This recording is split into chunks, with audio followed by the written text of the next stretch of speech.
بسم اللہ الرحمن الرحیم۔ ابتدا ہے رب جلیل کے بابرکت نام سے جو بڑا مہربان اور نہایت رحم کرنے والا ہے۔ میں رضوان مغل سال دوئم کا طالب علم ہوں۔ میں آپ سب کو مارننگ اسمبلی میں عسکریہ اسکول اینڈ کالج واہ کیمپس کی جانب سے خوش آمدید کہتا ہوں۔ قرآن پاک کی سورہ ابراہیم کی آیت نمبر 31 میں ارشاد ربانی ہے، میرے مومن بندوں سے کہہ دو کہ نماز پڑھا کریں۔ نماز میں بندہ اپنے اللہ سے ہم کلام ہوتا ہے، اور اللہ سے ہم کلامی اسی وقت مؤثر ہوگی جب ہم یہ سمجھ لیں کہ ہم نماز میں کیا کہہ رہے ہیں۔ لہٰذا نماز کو سمجھ کر ادا کرنا انتہائی ضروری ہے۔ اس لیے اب میں سر محمد دانش صاحب کو دعوت دیتا ہوں کہ وہ نماز کا سبق پڑھائیں۔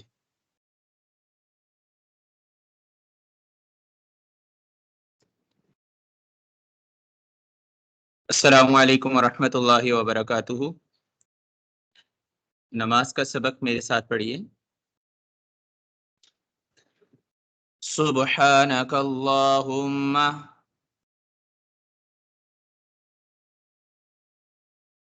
پاک ہے تو اے اللہ، وبحمدک، اور تعریف تیرے لیے ہے، وتبارک اسمک،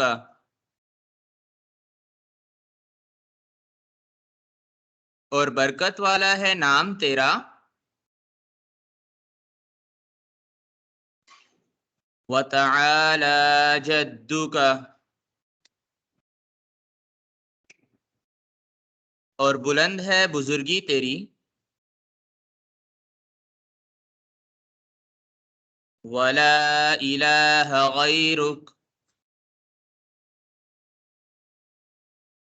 اور نہیں ہے کوئی معبود تیرے سوا۔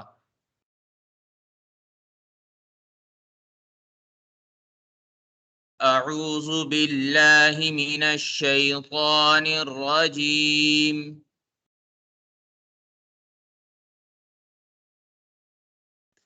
میں اللہ کی پناہ لیتا ہوں شیطان مردود سے بچنے کے لیے۔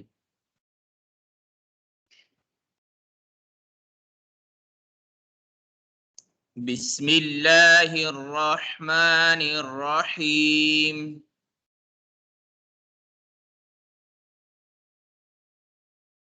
شروع کرتا ہوں اللہ کے نام کے ساتھ جو بخشنے والا مہربان ہے۔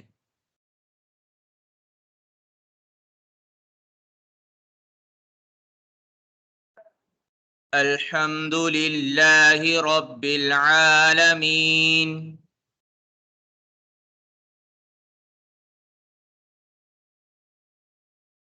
تمام تعریف اللہ کے لیے ہے جو تمام جہانوں کا پالنے والا ہے۔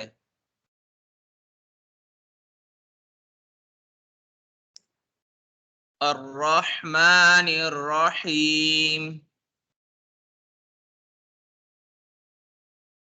بخشنے والا مہربان ہے۔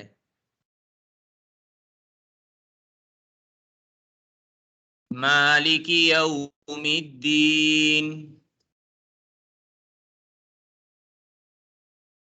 قیامت کے دن کا مالک ہے۔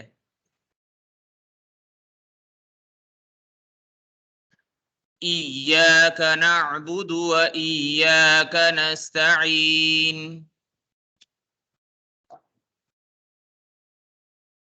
ہم تیری ہی عبادت کرتے ہیں اور تجھ سے ہی مدد مانگتے ہیں۔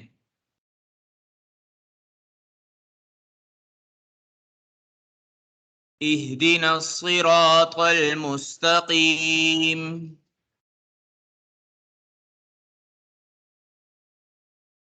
تو ہمیں سیدھے راستے پر چلا۔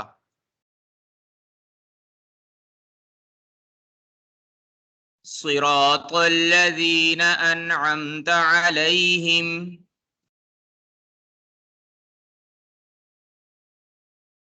ان لوگوں کا راستہ جن پر تو نے انعام کیا۔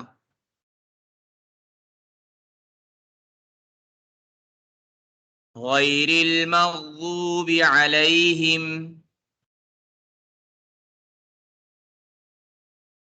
نہ ان لوگوں کا راستہ جن پر تیرا غضب نازل ہوا، وَلَا الضَّالِّينَ، اور نہ ان لوگوں کا راستہ جو گمراہ ہوئے۔ جزاکم اللہ خیرا۔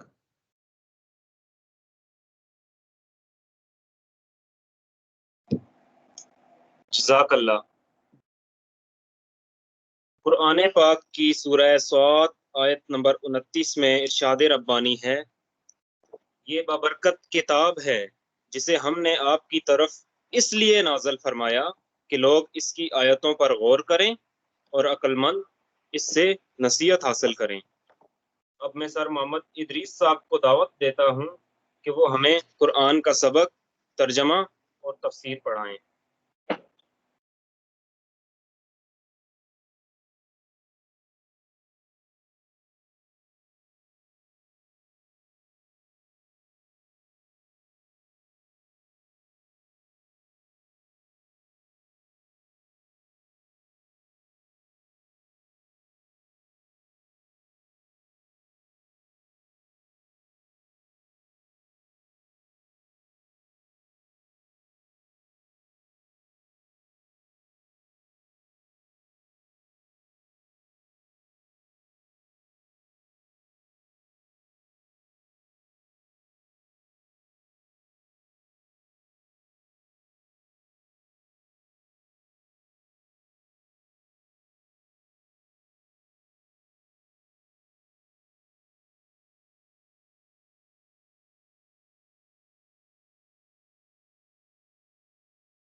أعوذ بالله من الشيطان الرجيم.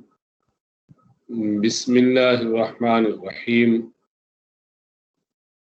وإذا لقوا الذين آمنوا قالوا آمنا وإذا خلوا إلى شياطينهم قالوا إنا معكم إنما نحن مستهزئون.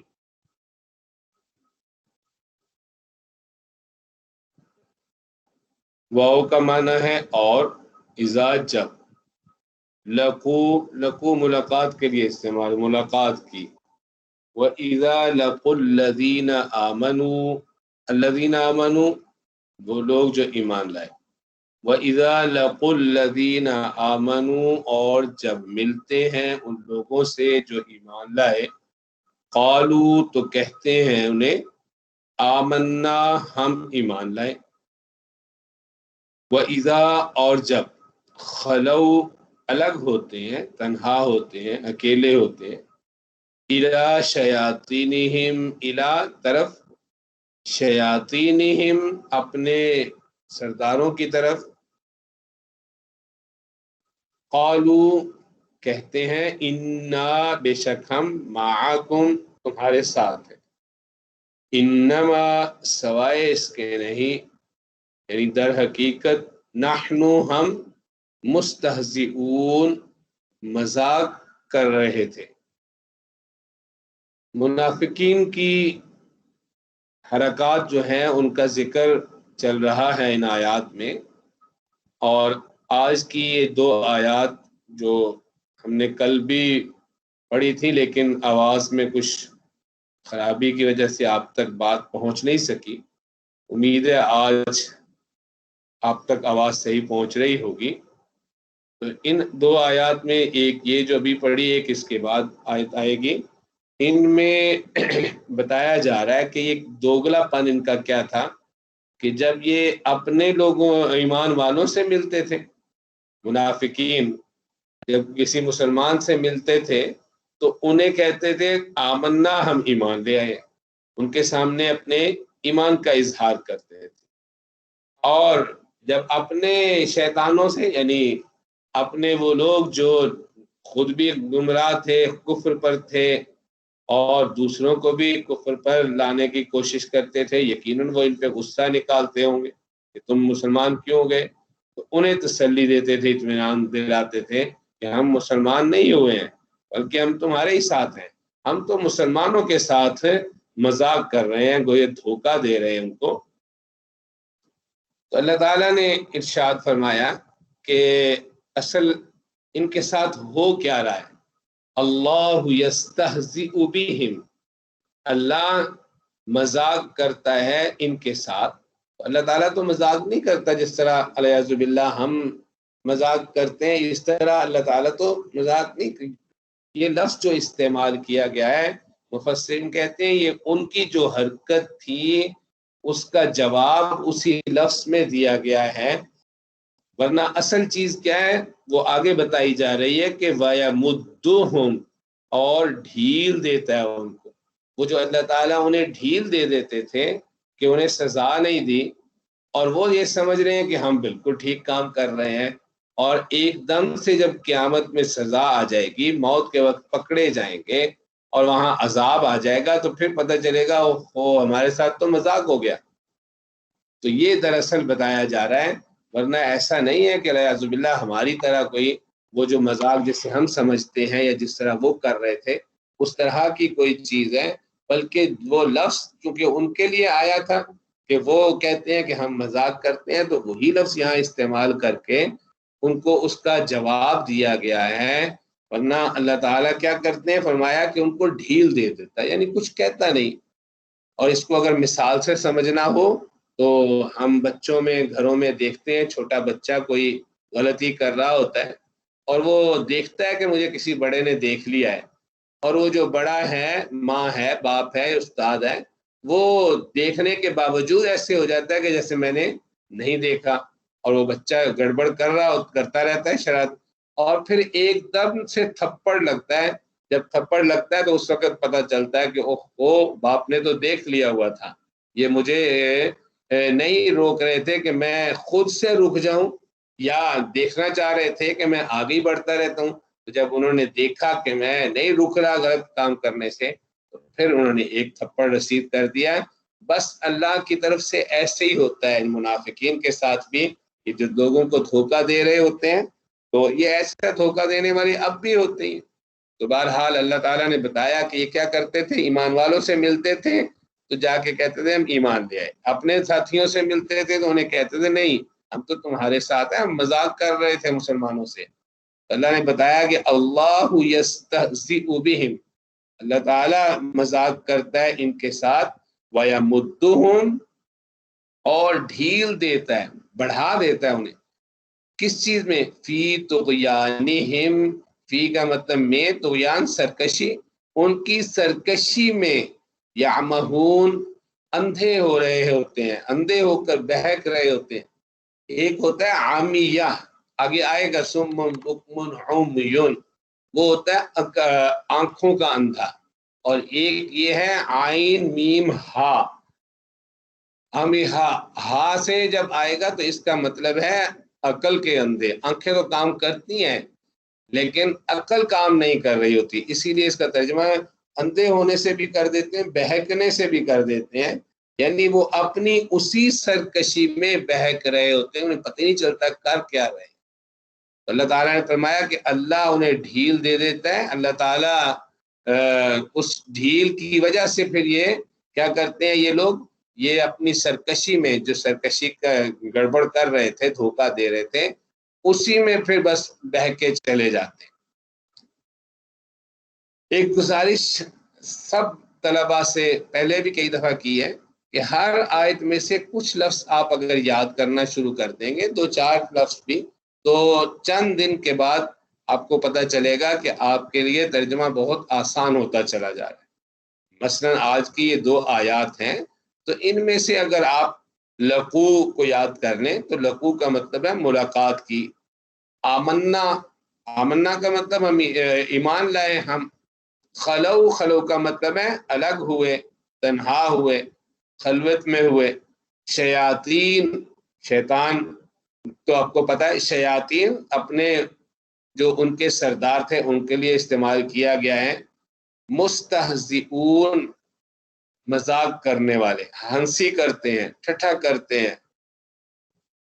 اور یمد، مد کا لفظ آپ نے بہت دفعہ پڑھا ہوگا جب آپ قرآن پاک کی تلاوت سیکھتے ہیں تو اس وقت سکھایا جاتا ہے ایک نشان جیسے زبر زیر ہوتی ہے، اسی طرح حروف کے اوپر ایک نشان ہوتا ہے جس کا مطلب یہ ہوتا ہے کہ اس کو لمبا کرنا ہے، اس حرف کو، اسے مد کہتے ہیں. تو یہ وہی یہاں بھی ہے، لمبا کر دیں، اللہ تعالیٰ ڈھیل دے دیتا ہے انہیں اور جو کچھ کر رہے ہیں. طغیان یعنی سرکشی. یعمہون، اندھے ہو کر بہک رہے ہیں. تو آپ اگر اس طرح حروف الفاظ کے معنی کچھ الفاظ یاد کرتے جائیں گے ہر آیت میں تو انشاءاللہ آپ کے لیے ترجمہ بہت جلد آسان ہو جائے گا. اللہ تعالیٰ ہم سب کو سمجھنے کی، عمل کی توفیق.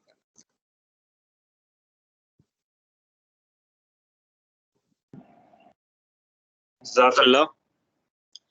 آخر میں اپنے ہم جماعت حارث خان کو دعوت دیتا ہوں کہ آج کی اہم بات پر اظہار خیال کریں، جس کا موضوع ہے صحت کے آداب.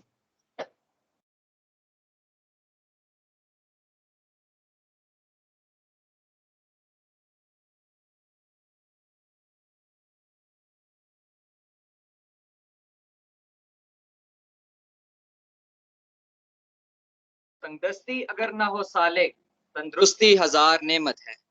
آج میں آپ سے صحت کے آداب پر کچھ کہنا چاہتا ہوں. صحت اللہ تعالیٰ کی عظیم نعمت ہے اور عظیم امانت بھی. صحت کی قدر کیجیے اور اس کی حفاظت میں کبھی لاپرواہی نہ برتیے. ایک بار صحت بگڑ گئی تو پھر بہت مشکل سے بنتی ہے. جس طرح حقیر دیمک بڑے بڑے کتب خانوں کو چاٹ کر تباہ کر ڈالتی ہے، اسی طرح صحت کے معاملے میں معمولی سی غفلت بھی حقیر سی بیماری کا پیش خیمہ بن سکتی ہے جو زندگی کو تباہ کر ڈالتی ہے. صحت کے تقاضوں سے غفلت برتنا اور اس کی حفاظت میں کوتاہی کرنا بے حسی بھی ہے اور اللہ تعالیٰ کی ناشکری بھی. انسانی زندگی کا اصل حق عقل و اخلاق اور ایمان و شعور ہے. عقل و اخلاق اور ایمان و شعور کی صحت کا دار و مدار بھی بڑی حد تک جسمانی صحت پر ہے. عقل و دماغ کی نشو و نما فضائل اخلاق کے تقاضے اور دینی فرائض کو ادا کرنے کے لیے جسمانی صحت بنیادی حیثیت رکھتی ہے.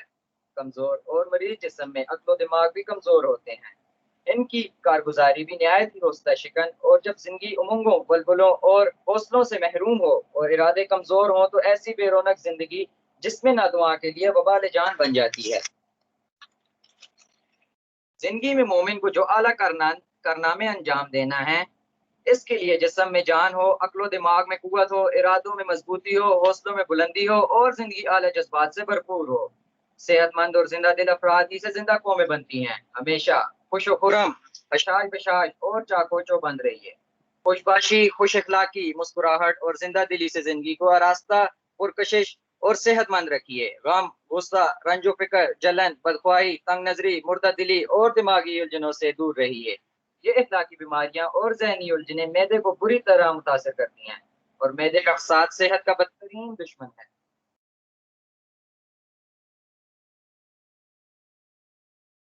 نبی کریم صلی اللہ علیہ وسلم کا ارشاد ہے، سیدھے سادے رہو، میانہ روی اختیار کرو اور حشاش بشاش رہو. مردوں کے ساتھ ساتھ خواتین بھی سخت کوشی اور محنت و مشقت کی زندگی گزاریں. گھر کا کام کاج اپنے ہاتھوں سے کریں. چلنے پھرنے اور تکلیف برداشت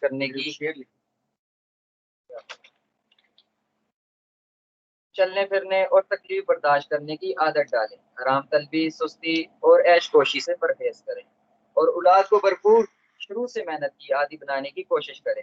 گھر میں ملازم ہوں تب بھی بچوں کو بات بات میں ملازم کا سہارا لینے سے منع کریں اور عادت ڈالیں کہ بچہ اپنا کام خود اپنے ہاتھوں سے کرے. صحابیہ رضی اللہ عنہا عورتیں اپنے گھر کا کام اپنے ہاتھ سے کرتی تھیں. اس طرح خواتین کی صحت بھی بنی رہتی ہے، اخلاق بھی صحت مند رہتے ہیں. سحر خیزی یعنی صبح جلدی اٹھنے کی عادت ڈالیے. سونے میں اعتدال کا خیال رکھیے. نہ اتنا کم سوئیے کہ جسم کو پوری طرح آرام و سکون نہ مل سکے اور اعضاء میں تھکان اور شکستگی رہے، اور نہ اتنا زیادہ سوئیے کہ سستی اور کاہلی پیدا ہو۔ رات کو جلد سونے، صبح کو جلد اٹھنے کی عادت ڈالیے۔ صبح اٹھ کر اللہ تعالیٰ کی بندگی بجا لائیے اور چمن اور میدان میں ٹہلنے کی یہ قید قدمی کے لیے نکل جائیے۔ صبح کی تازہ ہوا صحت پر بہت اچھا اثر ڈالتی ہے۔ آخر میں یہ کہنا چاہتا ہوں، اٹھ کہ اب بس میں جہاں کا اور ہی انداز ہے، مشرق و مغرب میں تیرے دور کا آغاز ہے۔ شکریہ۔ پاکستان زندہ باد۔